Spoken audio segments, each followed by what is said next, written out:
Il en est ainsi à la frontière haïtiano-dominicaine, un incessant va-et-vient qui mériterait plus de contrôle, particulièrement du côté haïtien. Après plusieurs semaines de discussion sur la nécessité d'un tel projet, le chef adjoint de la MINUSTAH, M. Karl Alexandre, et le ministre de l'Intérieur et des collectivités territoriales, M. Réginald Delva, ont conduit, aux côtés d'autres autorités haïtiennes et dominicaines, des membres du corps diplomatique et d'organisations internationales, une visite d'évaluation pour bien mesurer les faiblesses que la République d'Haïti présente au niveau de la frontière.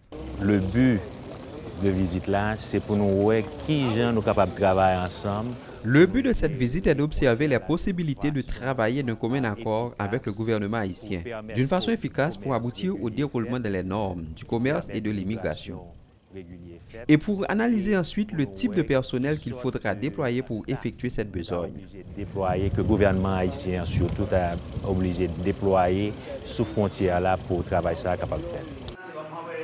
Au cours de cette visite de 4 jours, les membres de la délégation ont recueilli des informations sur la situation qui, des deux côtés de la frontière, crée problème aux deux États, tels la gestion douanière et tous les types de trafic, le commerce des armes aussi bien que des personnes, les problèmes d'émigration et d'immigration, les activités économiques au marché binational, le développement communautaire limitrophe de la frontière, la gestion de la sécurité. Et du côté haïtien, personnellement, nous remarquons que toujours un problème d'effectifs qui est posé. Du côté haïtien, nous remarquons qu'il y a un problème d'effectifs et de gestion des sites. Nous pensons qu'il serait efficace d'avoir la présence d'une garde frontalière relevant du ministère de la Défense. Non seulement dans les points de passage officiels, mais surtout dans ceux non officiels, où il y a une porosité énorme, surtout de notre côté. Non officiels, où il y a une porosité énorme, à peu près des deux côtés, mais beaucoup plus chez nous. La délégation a sillonné toute la ligne frontalière, 380 km environ. Elle a évalué principalement les 4 points de passage officiels entre les deux pays. En Sapitre, Pédernal, Malpasse, Jumani, Belader, Elias Pinas, Ouanamet, Dayabon.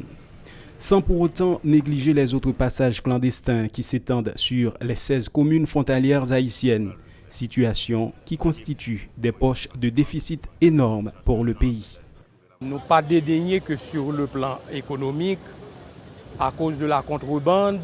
Nous ne saurions dédaigner que sur le plan économique, la contrebande accuse d'énormes déficits à l'État haïtien, de l'ordre de 500 millions de dollars américains selon les experts, ce qui pourrait renforcer le budget national. Nous pensons que cette visite sera d'une grande importance. Et renforcement de l'économie nationale, nous pensons que l'IPRAL d'une grande importance.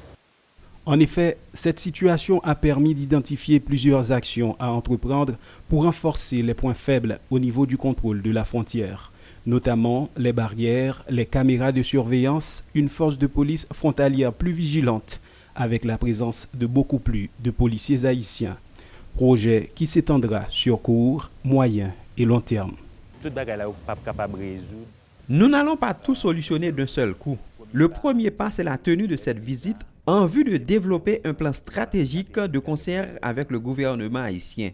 Ce qui sera utile non seulement au gouvernement, mais à ses partenaires internationaux également. Conformément à son mandat, la MINUSTAH apporte son appui à la gestion des lignes frontalières. Cette tournée a donc été organisée pour épauler les institutions haïtiennes en matière d'état de droit et de bonne gouvernance.